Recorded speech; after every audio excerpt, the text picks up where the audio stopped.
And we are live here with the Movements podcast or the Keep It Moving podcast. Who knows? Don't have a name for it yet, but we will soon enough. I'm going to put that to a vote in our Facebook group and our Facebook community real soon. Um, I wanted to just have this little opening video to let you guys know that in this episode, I talked with Jess Falatko about postpartum depression. We covered all things from how it was for her, how it impacted her from her first born to her second born between Cora and Ella, the differences between the two, and how she was able to combat that and improve her life. So, with all that being said, before we get started with the episode, I just wanted to make sure that you are all aware. Myself, Jess, we are not experts on the topic. We just wanted to bring light to this topic. And anything that's talked about in this episode is anecdotal evidence, which just means that it is something that has worked for her. It may not be a one size fits all solution to a problem. So if you are experiencing postpartum depression, mental health issues, anything like that,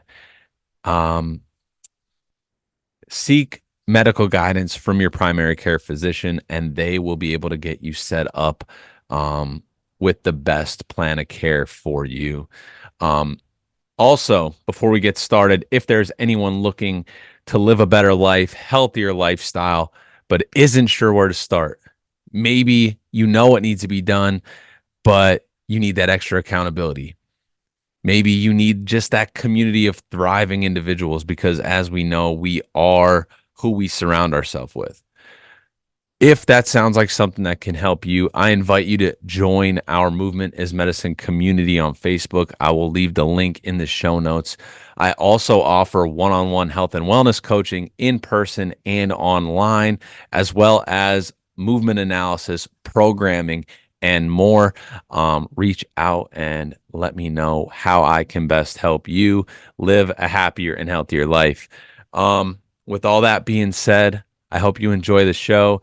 If this is something that sits well with you, you learn something from the show, you feel like it's something that can help someone else along the line, all I ask is that you share the show, spread the word, and here we go.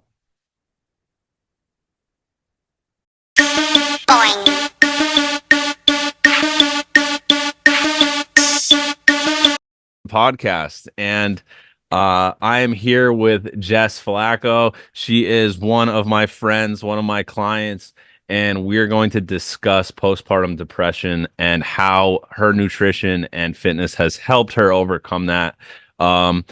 Just to start out a little bit about myself, I am a physical therapist. I've been doing that for over 12 years, and I've also gotten into the health and wellness coaching realm.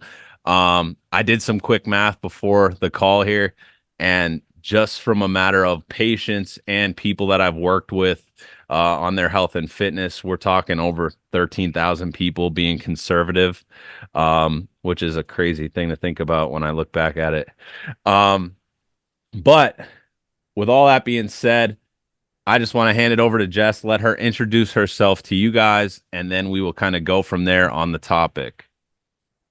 So yeah, I am 36, wife and mom of two. My girls are 3 and 4.5, which is like crazy to say. I'm a web designer, love all things creative.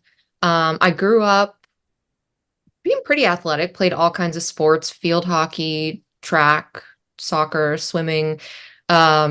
And then stayed active through college. Then after college, kind of like got less and less active, worked out a little bit before my first pregnancy. Didn't really know what I was doing, kind of was just like going through the movements of it, going to classes here and there. But over the last year and a half is when I jumped back into it, but got like very serious about it. And yeah, so that's where I'm at at now. Excellent. Don't forget the archery. Oh, yeah, Don't forget I the grew up hunting stuff. hunting. Yeah, I grew up hunting, rifle hunting mostly. Lots of deer, turkey. What else? I mean, we just went on an elk hunt in Yeah. Colorado. That's You pretty got you awesome. and your dad Lots of had a fun. big hunt, Um, successful hunt. Yes, that was a lot of fun. And then archery got into that a couple of years, like 5 years ago, maybe a little more. Want to get now that my girls are getting a little older, I want to get back into it. Having the girls hunting kind of had to get put to the side a little because it's pretty time consuming. You're out like all day. So yeah, now that they're a little bit older, I want to get back to That's it. So awesome. maybe It's definitely a good skill to have, it is. especially if there's, an apocalypse or anything like that. You could still handle your I'm own well, when well the trained. I'm well grocery versed. stores shut down. Um, yeah. So, um, you brought this topic up to me a while back, and we're finally kind of getting to it. But why why does this topic sit and resonate with you so much? So with my first pregnancy, I had postpartum depression afterwards. Struggled a pretty good amount with that, like feeling disconnected after I gave birth. Wasn't connected. A lot of women are fortunate to have that like so in love feeling that the second that they give birth and the baby's handed to them. And I didn't get that with my first pregnancy.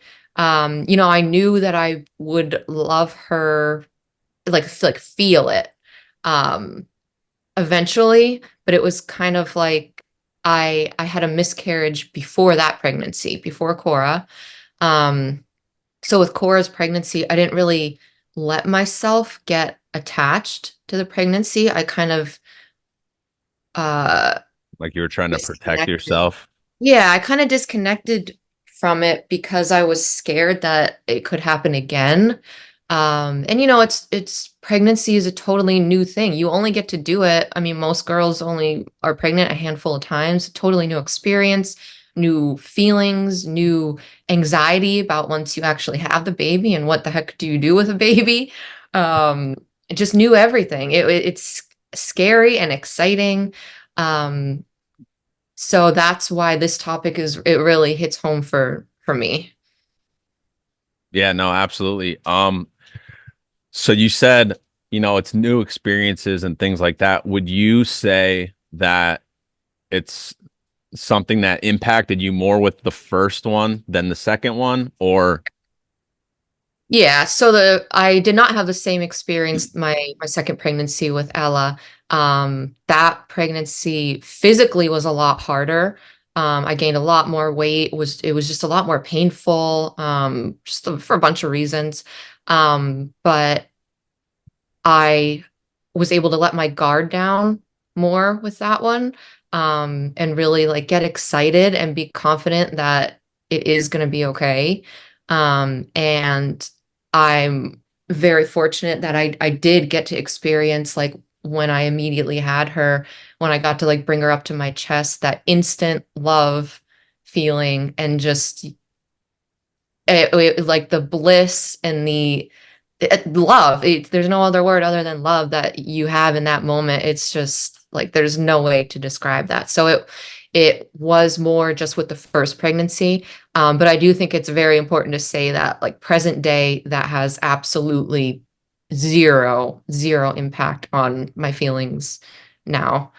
There's yeah, that connection. I mean, I love Cora to death. She's just the best. So it's, that's that's yeah. awesome. So I guess a question that I did not write down that just came to me is when when do you think that connection started to happen for you with Cora versus Ella? Yeah, that's a good question. So I knew pretty much as soon as I knew kind of leading up to giving birth, I wasn't feeling connected. I felt like I wasn't as excited as I should be. So like I kind of had a feeling that would be a possibility. And I mean, even knowing that, there's nothing you can do about it. Like it's a literal imbalance. So once I had her, I had trouble nursing as well. We were working with a specialist that she was great with trying to help me, but she never really said that, if it's too much, it's okay to stop and go to formula. So I think I put that extra pressure on myself, and I think a lot of moms do, to try to get my body to work. Um, and it's hard to not blame yourself when it's not working. And she started losing weight. And so I was kind of blaming myself. And the level of exhaustion there, like when your body is that exhausted, that stressed, that overwhelmed, like I think that it affects more than just your mind. It literally affects like the way you're like producing or not producing. And so anyway, nursing did not go well. So that I think added to it. I would say I remember the first time CJ and I went on a baby-free date night. It was a couple months in. We were probably at like 4 months at this point, and I kind of just like broke down when we got home, told him how I've been feeling. I mean, he had a pretty good idea, but really told him that I felt like something was not right. And so he finally talked me into talking to my doctor. So went to see my doctor pretty immediately after that, and then got on the right track to gradually feeling better and better. So after that, maybe around like the 5-ish month mark, I would say I started to feel that connection. And it was a slow, gradual connection. It wasn't overnight. It wasn't like, okay, I feel 100% better. I'm completely in love. Like, no, I was still getting to know her. She was still getting to know me. Those feelings were still developing. But then I realized the more and more connected I started feeling to her, the more I wanted to buy her things. And like it wasn't as much of a struggle to wake up in the middle of the night anymore, because I started to want to do all of those things. And that was when I kind of had an aha moment, like I'm getting there. So I would say a couple months. Would you say that that feeling, that aha moment was more of like you started to feel a sense of purpose Yeah. or that Yeah. A sense of purpose. A big thing, like I said, a big thing was wanting to do the things. And it wasn't as big of a struggle to wake up at midnight, at 2 a.m., at 4 a.m., because how I mentioned she had lost weight in the beginning.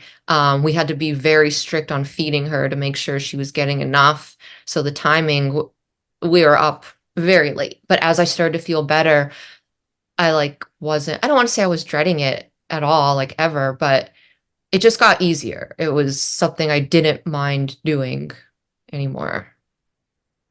awesome. So when you say you went to the doctor, um, what I guess what steps were taken after that point to help you better connect with Cora and just kind of the whole being a mom thing? So, biggest thing, when you take your baby to the pediatrician afterwards, they'll give you like one survey about how the mom feels. That's at the pediatrician, and there's one OB checkup afterwards. If you did not have a C-section. If you had a C-section, there might be more. I'm not sure because I never had one.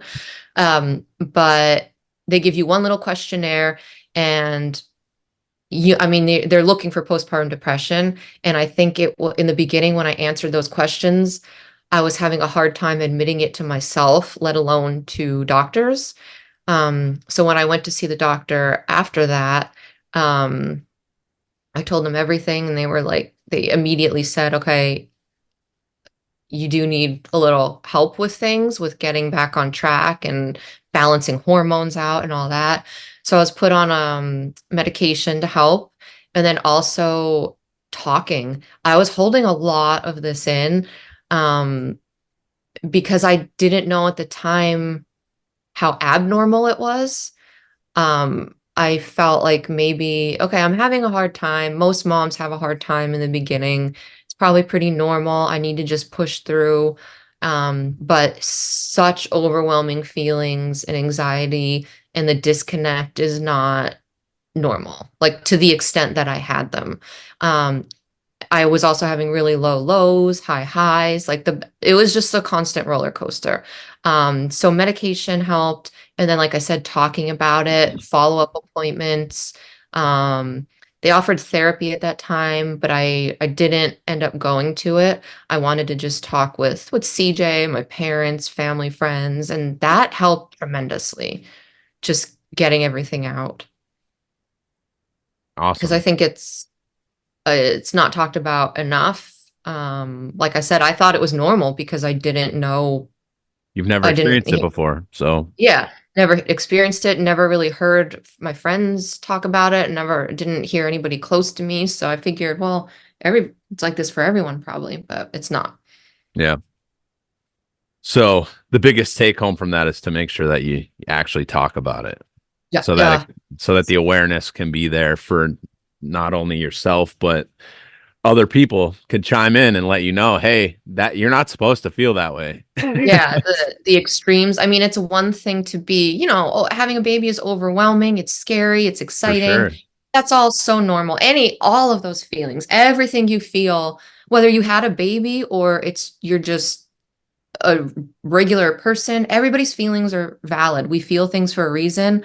It's important to let yourself feel those things, and learn and grow from them, and don't try to shove them back down. It's talk about it. And that's the whole point of this chat right now. Yeah, Hopefully it helps them. absolutely. And that's why we wanted to do it so that we could kind of spread awareness to it. But um in this process, I've been learning a lot the last couple weeks when we said that we were going to do this because admittedly, I don't know that much about it. And so, as I was reading, I read that the father can sometimes experience a postpartum in their own right. Did you guys have any experience with that on your end or not really? Not really. I'm very lucky with how supportive he is, and very um wanting to know how I feel, and I didn't mean to hide it. I just wasn't talking about it. So to tell him how intense my feelings were at the time, he was a little surprised to hear that. And immediately wanted me to talk to my doctor. Um, but as far as him being depressed, I don't think so. I think for him, it took a little bit to get to know the baby. It can be hard to love someone so immediately when, we neither one of us, I think, had even held a baby before, maybe once or twice. Uh, so that, like, I mean, we had zero experience, like Yeah. absolutely none. And if we have time, I have a funny story about that as well. Um, so as far as depression goes, no. But as far as just getting to know Cora and love her, it's you build on it over time. Yeah. Um, so how about so we can have time to get to that funny story? Um, I think you wanted to talk about Ella's pregnancy a little bit and how you were able to like be more equipped and to handle that, I guess. Yeah. So from Cora's pregnancy, I had I was much more aware of my feelings, knew how to handle them more, knew what was going on more. I stayed on the medication, which of course helped. Um, so going into Ella's, I allowed myself to get connected to hers more. I let that guard down, and just felt more confidence, going into it. So I did have that moment as soon as I had her and brought her up to my chest, just cried happy tears, and um, I got to experience what I missed out on the first time. Um, so yeah, and like I said, there's what happened the first time has zero effect now. My Yeah. love for them is equal, and yeah. You don't have a favorite? No, and if I did, I would never admit it. Especially not on video. Right, right. If they asked me individually, I would say you're my favorite. I would say that Yeah. to both of them. And then so when they go back to each other, they say, "Hey, Mom said that I'm her favorite." The other one's gonna say, "Well, she told me that too." Yeah. Yeah. That's great. Um, They are very different, I will say. Very different personalities. And from day one, it was really interesting to see how different two babies could be. So that's yeah. pretty cool. Um, so I guess really quickly, um, if we can just go into like how fitness and your nutrition has impacted you and how it has helped with the postpartum depression and things like that as well. So I think the better question is probably how hasn't it? A million, right? Like how much time do we have? Um, the obvious thing is your body. It's a totally new body after you have kids. And I never really set out to get back to like a pre-pregnancy weight. If anything, it would have been before Ella, not Cora, because my pre-pregnancy weight before Cora would just not be a realistic goal for me, not something that I would want to obtain or stay at. Um, but yeah, so getting used to a new body, getting stronger. I felt like my body was begging me to move after I had Ella. I work from home, so there wasn't much movement. So the gym is teaching me how to love a new body. And if I have insecurities about a certain area, build on them. I've one thing, like for example, that I've always been self-conscious about is my shoulders. I always felt like my back, I haven't had the best posture. My shoulders are kind of broad. I figured that's just my structure. Like there's nothing you can do to help that. If I already feel that way about my shoulders, then I'm going to make them big. I'll give myself a reason. I want to get them strong and like embrace. Maybe I feel like that's a little different. So I'm going to embrace it, make it strong, um, You're gonna and make give dudes myself a jealous. reason to love it. Yeah. Get my pull ups. Um, and the confidence that I'm gaining in the gym, it carries on outside. I've never even touched a barbell before, like a year and a half ago. I had no idea what I was doing. Um, so to look at how far I've come, everything I've learned, being scared to go in the free weight area, Hmm. because it looks like everybody knows what they're doing. Like, am I the only one that is new here? No, a Nope. 1000% no. And pretty much everybody's going to be happy to help you if you ask questions. If you just don't know, if you need a hand with something, like Yep. anybody I have ever asked has been more than happy to help. And that has also helped me learn how to speak up because growing up I was pretty shy. So I've learned over the last year, even just having kids in general, Yeah. learning how to use my voice more and Absolutely. I think yeah. I think most people are um a little bit held back from wanting to ask for help with anything. I know I am personally, whether it be at work, um, like Yeah. I know when I was working at the hospital, like you might have a patient that should probably have a two-person lift, and just like I don't know if it's ego or what, but it's like no, I got this. It's fine. Like you go help your patient. I'll be okay.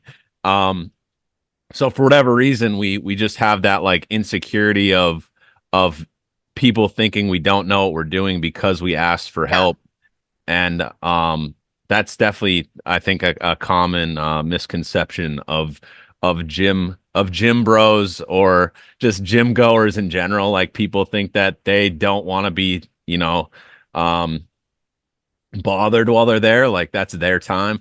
And some people are like that. But it's definitely increasingly harder as we've gotten into an age where like everyone has headphones on and things like that. So like it definitely feels like I'm bothering you a lot more if your headphones are in. Sure. Um, but this so yeah, no, I get that completely, and you're definitely not alone in that. Um, Yeah. as far as the lifting though, so you've only been doing it for like a year and a half with barbell, and Yes. your lifts are already what? Uh, so, gosh, my one rep for deadlift is 225 currently. Feel like I might be able to get a little more with straps, without straps. So I'm just starting to train for a meet. Without straps, I'm gonna see if I could get 200 so I know where I'm starting at and how to train going forward. Squat, hmm, probably close to 200. Bench 115. Hey, for only doing it for less than 2 years, that's very impressive. And honestly, it's impressive just from like if you look up the average, I amount. have. Yeah, if you look up just the Oh average of yeah. what people can lift, males or females. I know I've looked at the males side of Yep. things, and it's actually pretty sad. Like what the max lifts are uh for the average human. So, um, very impressive stuff. Yeah. If you have a couple minutes and you want to share the funny story, if not, we could do that another time. Oh yeah. Yeah. No, I have a quick minute. So, Okay. um, I always tell my friend I was the first out of a lot of my friends to have a baby. So a lot of my friends come to me like they're nervous, like just not really knowing what to expect. And I always tell them how I mentioned before, CJ and I have barely held a baby before Cora. He's held a baby maybe once or twice. His nephew, I held a baby maybe twice also. No experience with toddlers, like zero. Um, he changed all of Cora's diapers in the hospital while I was recovering. So when we got home, I said, like, I want to change my first diaper. I want to change her. Um, so I'll never forget. I laid her on the floor. He was telling me what to do, and I had a diaper ready to go, and I set it to the side. I got a new one. This one didn't seem quite right. I got a new one. He was like, What are you doing?" And I said, "Well, like there's no like these tabs aren't sticky. Like I think we got a bad batch of diapers. Like what is wrong with these?" He was like, what do you mean they're not sticky?" I said, "Well, they're not like there's nothing, why are they going to stick? Like there's nothing to stick them." He said, "Jess, it's Velcro. They're Velcro. They're not supposed to be sticky." So I always tell my friends, like, if I was about to throw out three diapers because I didn't realize they were Velcro and not supposed to be sticky, like Wait. if I could learn from that, you could do this. If we could do this, you could do this. All right, so a couple things here. So clearly I'm not a dad. I haven't changed a baby diaper. I've changed plenty of adult diapers working in the hospital. Sure. It's not like a sticky. It's So Velcro. I thought like it would be like what can I compare it to? Like the command strips you stick on the wall? Okay. I thought it was gonna be like that, like tacky, like Yeah, tape, like that's kind of glue. how adult diapers are. They're like you unfasten the sticky part and then you would pull and fasten it to like the other end of the Well, brief. I mean that's how it is for babies, but it's Velcro. Like you Interesting. can't like stick your hand to it because it Velcros onto the other side of the diaper. Did not know that. So hopefully now when you go to change your first baby diaper, you can go into it with confidence, Yeah. Yeah, knowing that they are not defective diapers. absolutely. So full circle moment, you literally went from the unknown to the point where like it got you so worked up to then you were the expert where people were coming to I mean, you I for wouldn't say expert. but relatively you were the expert of your friends where they were coming to you for advice on how to True, do true. something that you thought you would never know how to do.